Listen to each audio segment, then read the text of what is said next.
The learning hall of Vora Prime stood tall against the twin suns. Its walls were made of living stone that grew from the ground itself. Inside, young Korath cubs sat in their places. They were wolf-like creatures with silver fur and golden eyes. Their ears stood tall and sharp. Their teeth were made for hunting. But here, in this hall, they were students. Teacher Voren walked between the rows. He was old, his fur turning white near his snout. He spoke about the star maps, about how their ancestors had traveled across the black sky to find new worlds. The cubs listened. Most of them understood quickly. Their minds were sharp, built for learning the ways of the pack. But one cub sat in the back corner. His name was Keth. He was smaller than the others. His fur was lighter, almost pale compared to his classmates.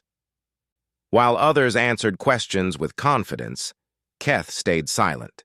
His golden eyes looked at his learning tablet, but the symbols made no sense to him. They swam before his eyes like fish in dark water. When the lesson ended, the other cubs gathered in groups. They talked about the lesson, about hunting practice, about their families. Keth tried to join them, but they turned away. One larger cub named Brack stepped forward. He was the son of a pack leader, and he knew it well. "Look at little Keth," Brack said loudly. "Still cannot read the basic star paths. My younger sister learned those when she was half his age." The other cubs laughed. Keth's ears folded flat against his head. This was the sign of shame among the Korath. He wanted to speak, to defend himself, but no words came out. "Maybe he belongs with the prey animals," another cub added. "They do not need to think either." Keth felt his chest tighten. He wanted to run, to hide somewhere dark and small, but running would only make things worse. A Korath who runs from words is weaker than one who runs from battle. So he stood there, taking their insults like wounds. None of the cubs noticed the human woman standing near the doorway. Her name was Elena Vasquez. She was a cultural exchange officer, one of the first humans to live among the Korath. She had brown skin and dark curly hair that she kept tied back. Her eyes were soft but observant. She had been watching the learning hall for weeks, studying how the Korath taught their young. Elena had seen many things in her time on Vora Prime. She had seen the great hunts, the pack councils, the ceremonies under the 3 moons, but nothing made her heart ache like watching a child being mocked by other children. It was the same on every world, she thought. Cruelty among the young existed everywhere. She watched as Keth walked away alone, his small shoulders hunched forward. The other cubs did not follow. They had already moved on to other amusements. But Elena could not move on. Something in her chest pulled her toward the small cub. She found him sitting behind the learning hall near a patch of blue moss that grew in the shade. His eyes were wet, though the Korath did not cry tears like humans did. Instead, their eyes became glassy and bright when they felt deep sadness. "May I sit here?" Elena asked softly. Keth looked up, startled. He had never spoken directly to the human before. She was strange to him, with her flat face and no fur, but her voice was gentle, like his mother's voice when he was very young. "Yes," he said quietly, "if you wish." Elena sat down on the moss beside him. For a moment, neither of them spoke. The wind carried the scent of flowers from the nearby hills. In the distance, the twin suns were beginning to set, painting the sky in shades of orange and purple.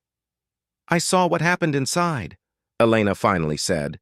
"Those words they spoke were not fair." Keth's ears twitched. "They speak the truth. I am slow. My mind does not work like theirs." "That does not mean your mind is broken," Elena said. "It means your mind works differently. On my world, many of our greatest thinkers saw the world in ways others could not understand at first." Keth looked at her with confusion. "Your people value those who cannot keep pace?" Elena smiled softly. "We have learned that pace is not everything. Some of our most important discoveries came from people who took longer to understand things. They asked questions others did not think to ask. They saw patterns others missed. The cub was silent for a long moment. No one had ever spoken to him this way before. Among the Korath, the pack moved together. Those who fell behind were left behind. It was the ancient way. "I cannot read the star paths," Keth admitted. "The symbols change their meaning in my eyes.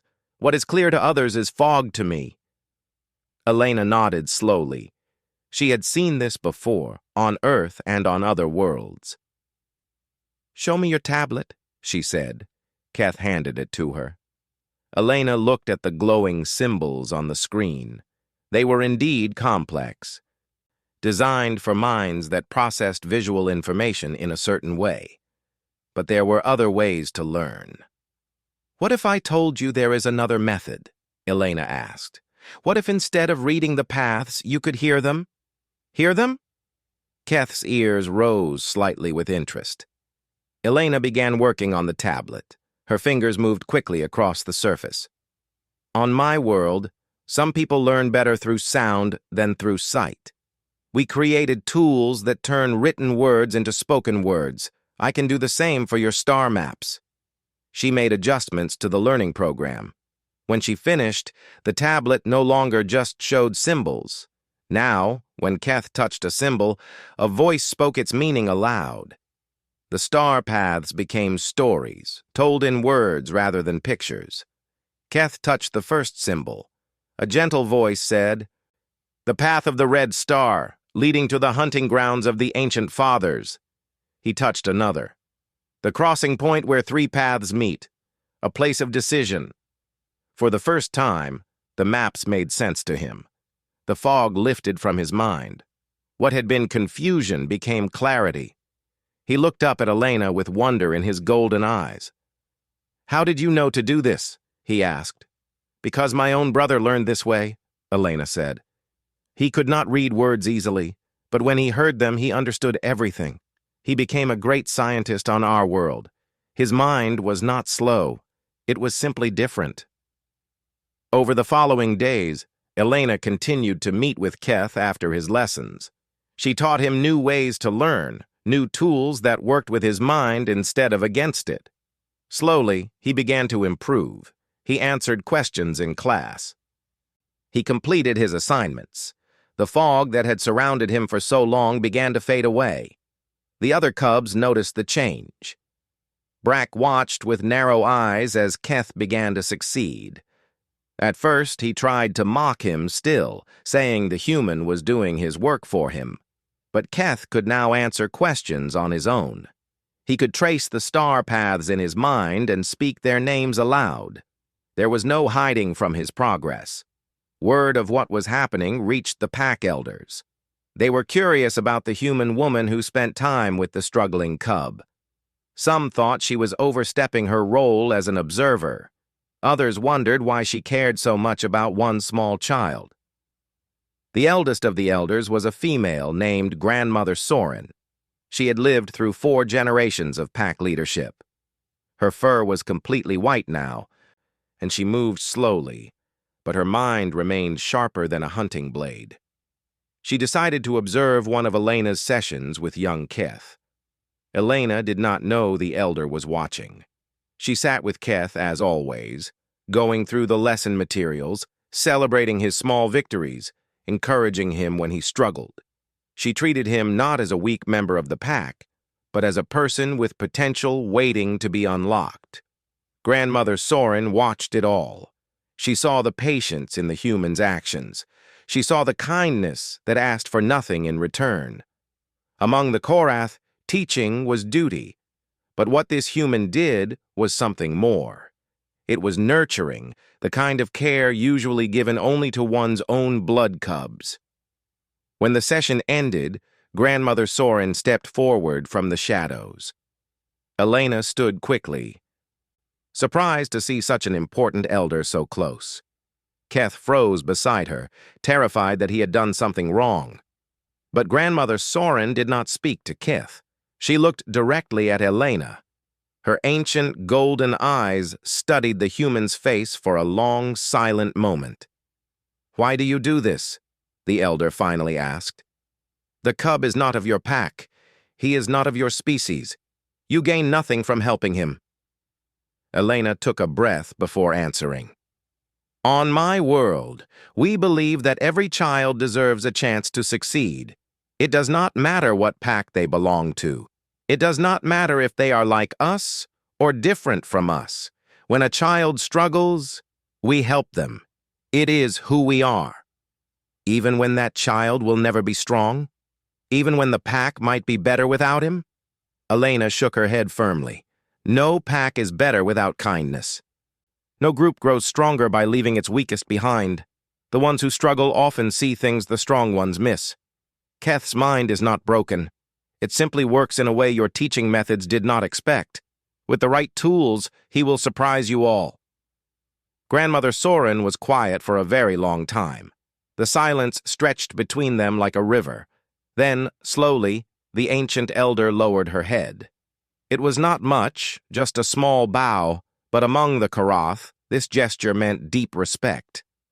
It was the bow given to honored hunters, to wise leaders, to those who had earned their place through actions rather than words. "You speak of things we have forgotten," Grandmother Soren said softly. "In our rush to keep pace, we have left behind those who move differently. Perhaps the humans have wisdom we need to remember." She looked at Keth then, and her stern face softened just slightly. "Continue your learning, young one, and remember the human who believed in you when your own pack did not." News of what happened spread quickly through the Korath community. The story of the human woman who helped the struggling cub became known in every household. Cubs began to look at Elena differently when she walked through their settlements. They saw her not as a strange outsider, but as someone who understood something important about life. Keth continued to improve. By the end of the season, he was no longer the worst student in his class. He was not the best either, but that did not matter. He participated. He learned. He found his voice. And when younger cubs struggled, he was the first to offer help, using the same methods Elena had taught him. Brake eventually stopped his mocking. Some said he was ashamed after the elder bowed to the human. Others said he simply found better things to do. Whatever the reason, the cruelty faded away like morning mist under the twin suns. Elena remained on Vora Prime for many more years. She continued her work as a cultural observer, but she was never just an observer again. She became a bridge between two worlds, proving that compassion could cross any distance, any difference, any barrier that separated one form of life from another. And in the pack song sung under the 3 moons, a new verse was added. It told of a human who sat with a struggling cub and showed the mighty Korath that true strength was not in speed or power. True strength was in the gentle hand that lifts others up. It was in the soft voice that says you are not alone. It was in the patient heart that sees potential where others see only failure. The pack bowed to her softly, not because she was powerful, but because she was kind. And that, in the end, was the most powerful thing of all.